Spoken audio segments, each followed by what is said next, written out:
Well, hi, boys and girls. Bet you can guess what book we're going to be reading today. Red Riding Hood. Now, like Rapunzel, this is another version. It's a retell, meaning this story's been told generation after generation, and it teaches a lesson. All righty, here we go. Oh, and it's retold and illustrated by James Marshall. Yay, James Marshall! Red Riding Hood.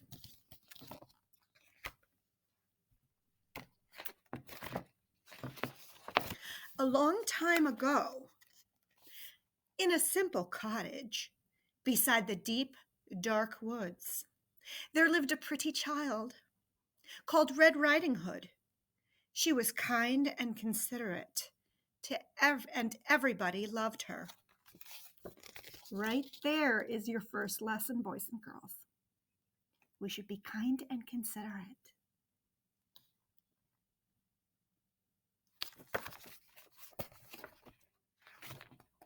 One afternoon, Red Riding Hood's mother called to her. Granny isn't feeling up to snuff today. That's a funny word for well. All right, she said. So I've baked her favorite custard as a little surprise. Be a good girl and take it to her, will you? Red Riding Hood was delighted. She loved going to Granny's, even though it meant crossing the deep, dark woods.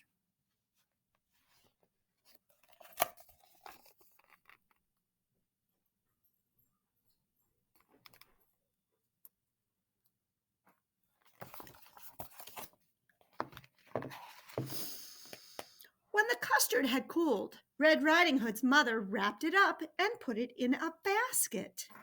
Now, whatever you do, she said, go straight to Granny's. Do not tarry. Do not speak to any strangers. Yes, Mamma, said Red Riding Hood.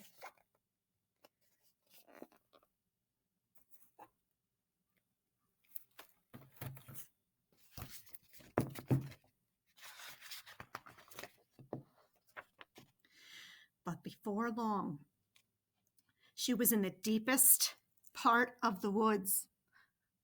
Oh, she thought, this is scary.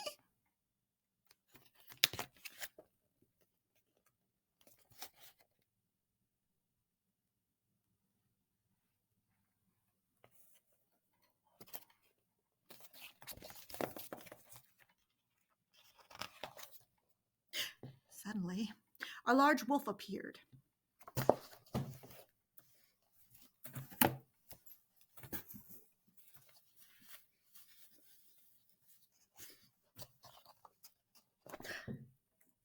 Good afternoon, my dear, he said. Care to stop for a little chat?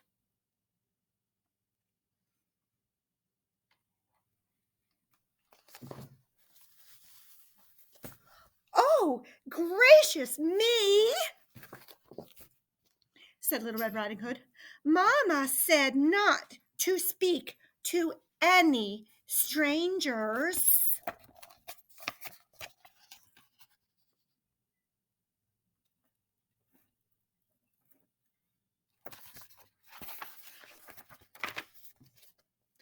But the wolf had such charming manners.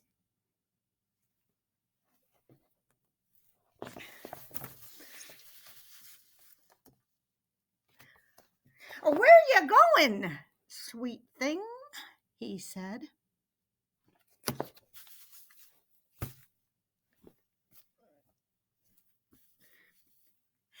I'm on my way to Granny's, who lives in the pretty yellow house on the other side of the woods, said Little Red Riding Hood.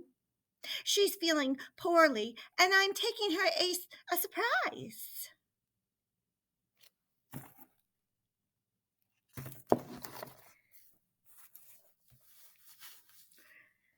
You don't say, said the wolf. Just then, he had a delightful idea. Now, no reason why I can't eat them both, he thought. Oh, this is my teeth.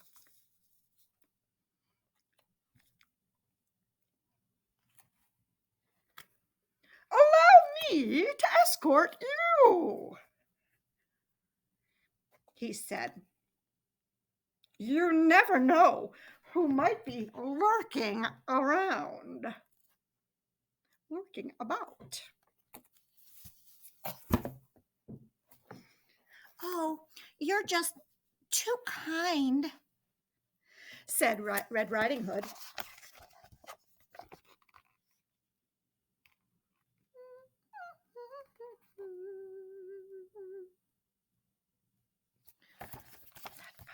That wolf.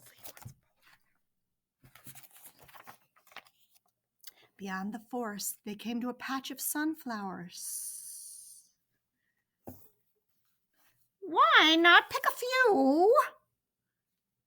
Suggested the wolf.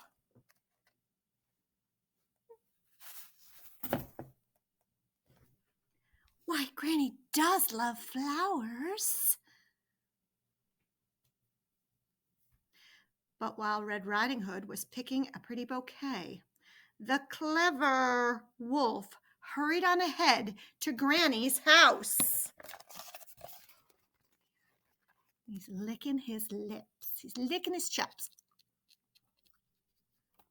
That's a nice big sunflower you're going for there, Little Red.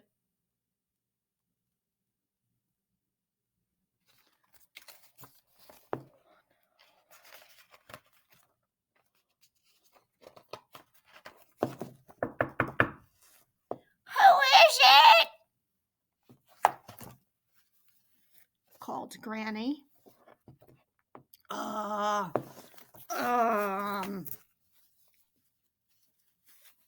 Why,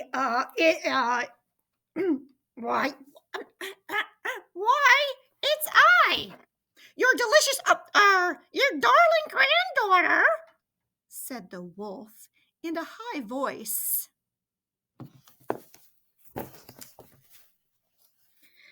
The door is unlocked, said Granny. So here he is. Just see Granny's toes.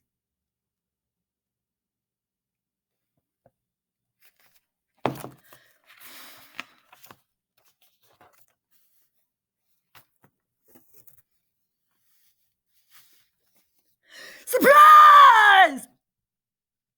Cried the wolf. Granny was furious, having her reading interrupted. Get out of here, you horrible thing! She cried.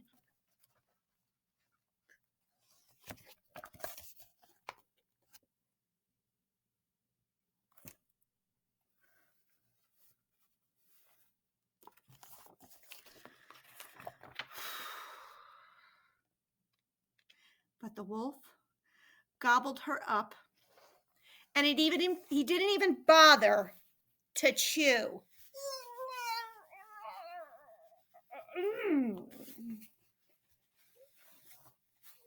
Tasty, he said, patting his belly. So tasty. Now, just then, he heard footsteps on the garden path. Here comes dessert. And losing no time, he put on Granny's cap, and the book says and glasses, but so bad about that. And he jumped into bed and pulled up the covers. Oh, can you see the cap? Oh, there you are, Wolf. Grand Wolf. Grand Wolf. Oh, that's too shabby there. He's up to no good. Poor Granny.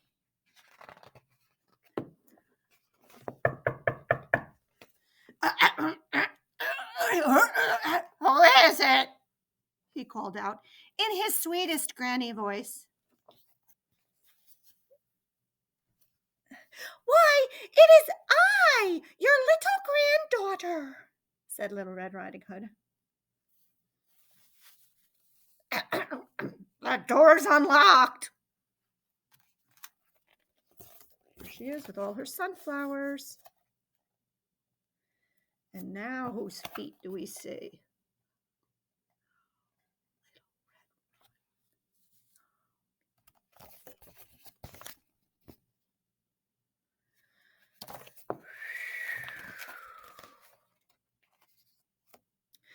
Wait a minute.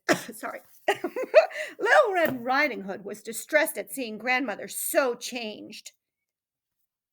"Why, Granny," she said, what big eyes you have."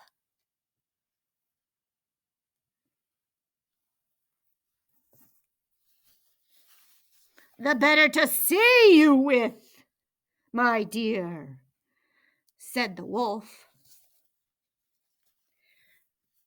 "Oh, but Granny, what long arms you have."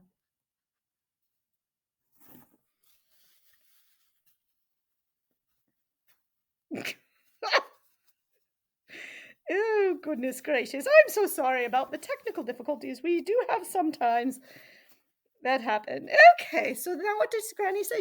She said long arms. And Granny Wolf says, "The better to hug you with, my dear," said the wolf. "And Granny, what big teeth you have. They're very big teeth, Granny."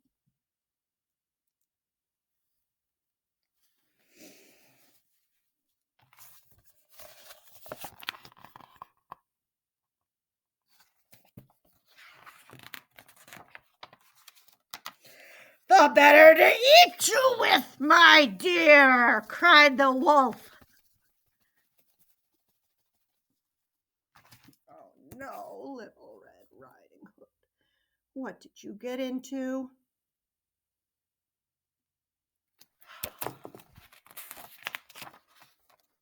And he gobbled her right up. Burp!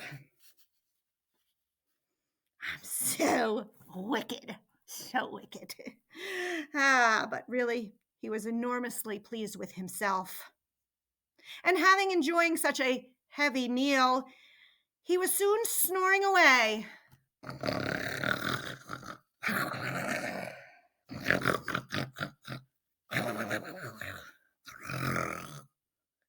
And the hunter passed by, and he was alarmed at the frightened racket.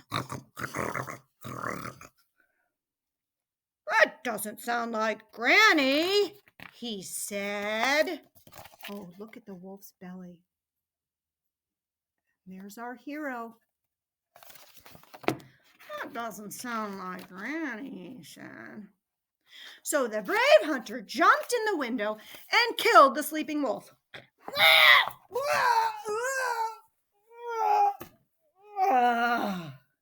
And cut him open. And out jumped Granny. Oh, it was a little dark in there, my dears. Oh, and Red Riding Hood. Oh my. Oh my. You want to talk about the dark woods? I'll tell you something darker. Oh my. "We're ever so grateful," said Little Red Riding Hood. "That wicked wrong voice. That wicked wolf won't trouble you again," said the hunter. It was so dark in there, I couldn't read a word," said Granny. Red Riding Hood promised never to speak to another stranger, charming manners or not.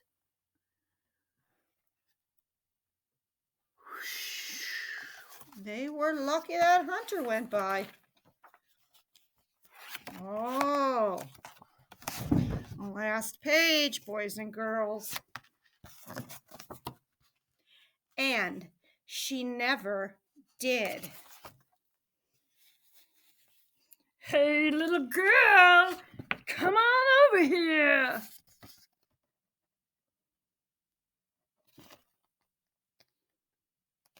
She is doing the whatever. Whatever, you stranger, you. What?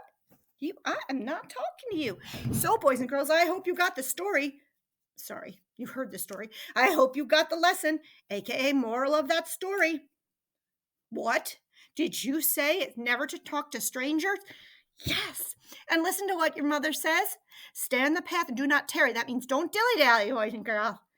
Just get to where you're going, all right? Be safe because you know what? We love you. That's right. Mrs. Miller, your parents, your granny and grandpa, aunts and uncles, they love you. They don't want anything bad to happen to you because they want you all back in school, just like Mrs. Miller. I miss you. I love you. I'll see you back soon. Don't talk to those strangers. Mwah, mwah. I love you, boys and girls. Mwah.